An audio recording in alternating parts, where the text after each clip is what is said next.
මේ ශාසනය පිළිබඳ පීතිමල්ල කියලා හාමුදුරු කෙනෙක්. පීතිමල්ල හාමුදුරන්ගේ කතාව එහෙම දීර්ඝ වශයෙන් කියවන්න මම කෙටියෙන් කියන්නේ. පීතිමල්ල හාමුදුරුවෝ සක්මනින්ම තමයි භාවනා කරන්නේ.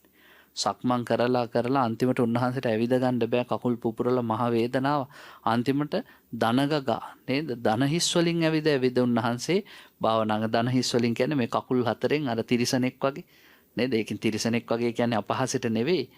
හරියට මේ තිරස්චීන සත්වයෙක් වගේ උන්වහන්සේ දන හිස් වීර්යය අතහැරියේ නෑ වැඩේ. ඇවිදින්න බෑ කියලා වැඩේ අතහැරියේ නෑ. උන්වහන්සේ බිම දිගේ දන හිසින් ඇවිද යද්දී රාත්‍රී කාලේ වැද්දෙක් හිතනවා මේ මුවෙක් කියලා.